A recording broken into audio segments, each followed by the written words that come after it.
2 দিন আগে বা 2 দিন পরে জয় কিন্তু হইব ইসলামেরই।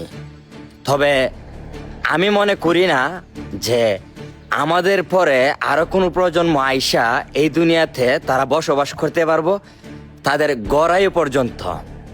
মানে আমি মনে করি না, বিশেষ করে অলরেডি ইসলামিক দেশগুলা কয়েকটা একেবারে নাই একেবারে শেষ অবস্থা। ফিলিস্তিন তো শেষ হই, ফিলিস্তিন আফ্রিকা সহ অনেক অনেক দেশগুলো আছে যেগুলো একেবারে ছন্ন বিচ্ছন্ন হয়ে গেছে গা।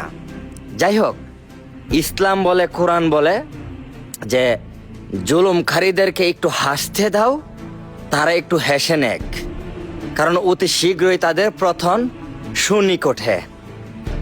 তবে জুলুমকারীরা এই দুনিয়াতে টিসকাইতে পারবো না। সব শেষে দিন শেষে মুসলমানদেরই জয় হবে, জয় হবে ইসলামের। তোমরা তোমাদের ঈমান ধরে রাখো হে মুসলমান, তোমরা তোমাদের ইসলামকে স্মরণ করো হে মুসলমান, তোমরা তোমাদের রবকে স্মরণ করো হে মুসলমান, তোমাদের এই জয় হবে। কারণ কখনো নাস্তিকদের তাই হবে না এই দুনিয়ায়।